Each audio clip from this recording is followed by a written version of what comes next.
thought I'd do a quick live for you guys.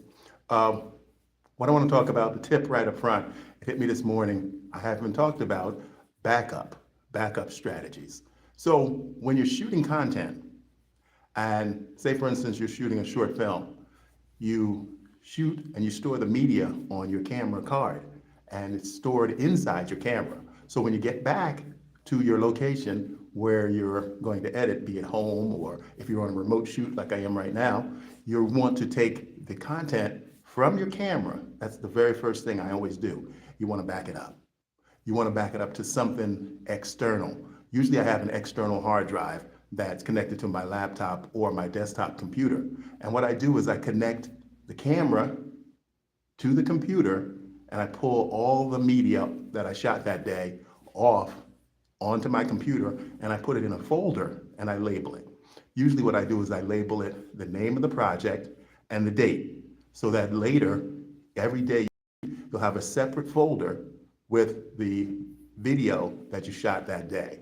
And once you start editing, you're a big jump ahead of yourself.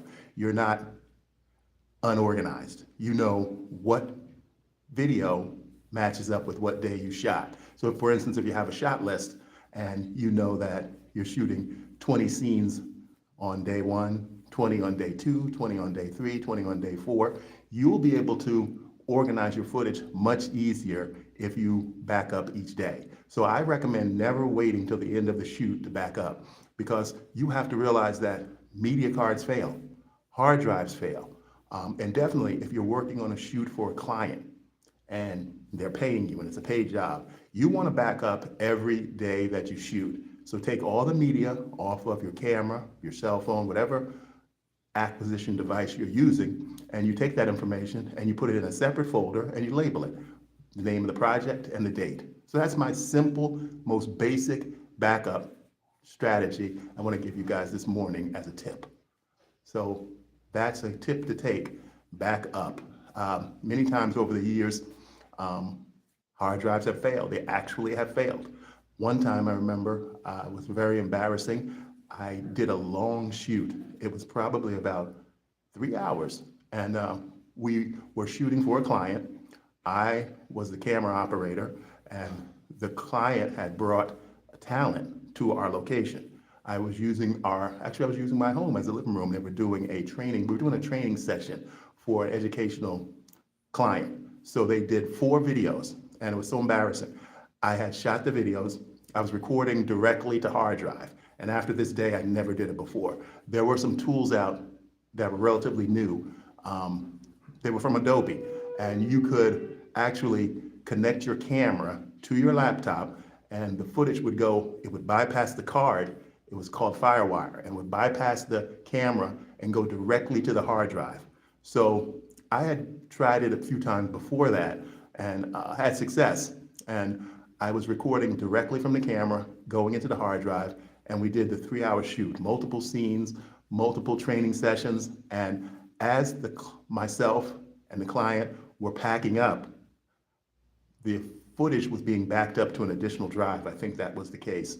And for some reason, my hand bumped the drive fell over, and the drive crashed. And I couldn't recover the footage. I was so embarrassed, but the client was there and the talent was still there, and I tried to figure out a way to recover it. I live down in the Los Angeles area, and they had came from San Francisco area to do this shoot. So I didn't want to take the chance that I would not be able to recover it and they would have to return. So I asked them if we could reshoot. And unfortunately, it was a very embarrassing moment for me. And the client, the talent didn't seem upset. So we did the whole shoot over again. I don't think I've had, on a professional shoot, I don't think I've had any experience as embarrassing as that. And so we did the whole shoot over again. And this time I was very careful when I was disconnecting everything. But as soon as I disconnected everything and the client and the talent left, what I did was I took the hard drive and I took it into my editing bay and I transferred the footage over. I don't even know if I tried to recover the bad drive where the footage where the drive had crashed. And it was my fault. I bumped the drive while I was packing up, and the drive was running. It was one of those. It was one of those standalone external FireWire drive, and it didn't fall off the table or anything. It just fell over on the table, and it stopped working. I had never experienced something like that before, and never again. So that was my last. That was my last attempt at recording directly to a hard drive. And then as deep digital video and FireWire evolved, they came out with more direct-to-hard drive devices that could connect directly to the top of the camera, and people still use them today. There are drives that are with built-in monitors. I forget the name of them, but there are a number of ways to record directly out of your camera into your hard drive, and I will never touch those. Never again, never again. I learned my lesson. But that was one of the most embarrassing moments of my career, and I've been in this business over 34 years. But again, backing up is very critical because you never know what could happen. I remember another instance of drive, well, this was, again, human error. I was backing up. This was the early days of P2, which is another early form of digital recording. I think P2 was from Panasonic, yes, Panasonic.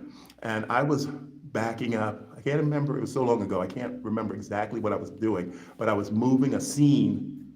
I was making room. I think I was doing something wrong. I was making room on the card. I was pulling a scene off the card, I think.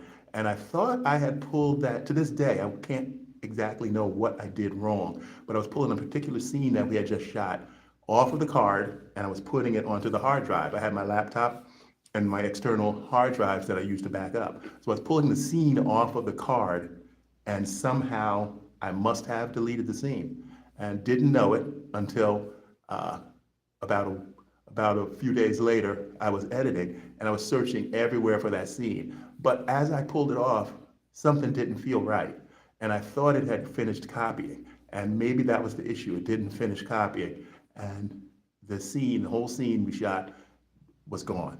All the coverage, but luckily it was just one particular scene, and we went on to finish the movie. But it was another situation where I learned from my mistake, and I am always a stickler for backing up digital media. I come from a tape background where you always have your original tapes, digital DV, and also, earlier than that, 3/4 tape, 1-inch tape, Super VHS, all these were early formats, but you always had the physical tapes to go back to. And then once digital media hit, you had to back it up because that was the only way you were able to reuse your media cards again, because you had to empty them and the footage needed to be backed up. And I always say, when you're working for a client, you want to have 3 backups. I say, if it's something that you want to archive, you'll have one backup that you use to edit. You'll have another backup that you'll use for storage on site as a protection. And then if it's something really critical, I say have an off-site backup. And today, a lot of people use the cloud. They will put they will have a backup, on Google Drive, or they'll have a backup with some kind of media service that's off-site, so that you can be safe. Right now, I'm working on a feature, and I have made a backup. I have made a separate backup, but always in the back of my mind, I'm like, okay, I need to have this archived somewhere because I spent a lot of hours editing this project. And if something were to happen to one of the drives I'm working on, I'd be up the creek trying to recreate all the decisions I made. And so I always make sure I have a physical backup of the project with all the associated media, and I keep that separate. Because you never know, something can go corrupt. I know you work on these projects, and every day you open it, and it opens up fine, and you never have any problem. But one day, after you've done maybe like 6 or 7 hours of editing, the project file won't open. Now, there are built-in safeguards within Premiere, within Final Cut Pro, and within some of the other professional editing products you may use.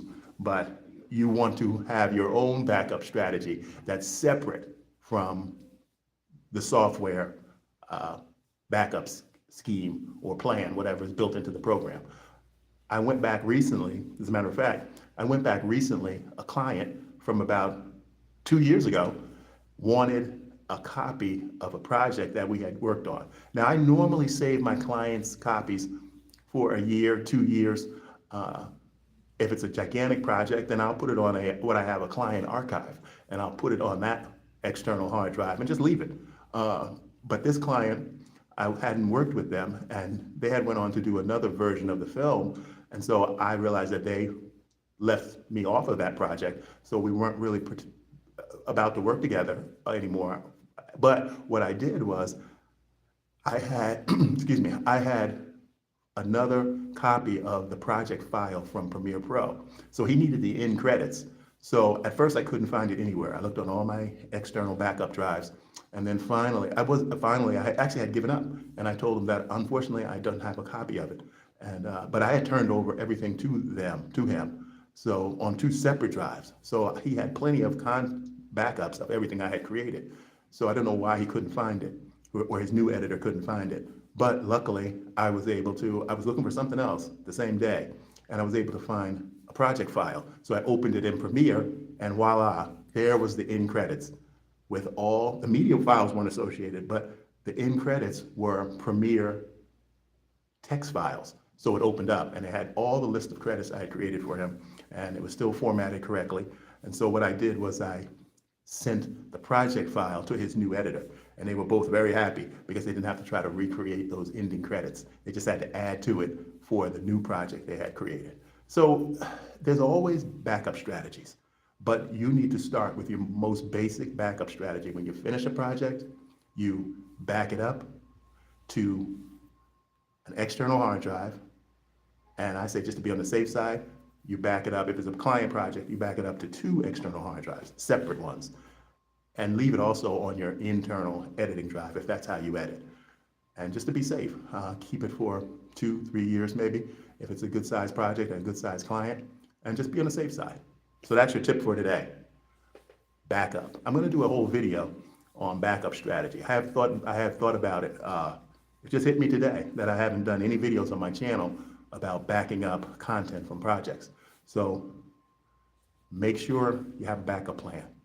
Always have a backup plan for digital media because you never know when a hard drive can go south. Okay, I'll see you in the next one.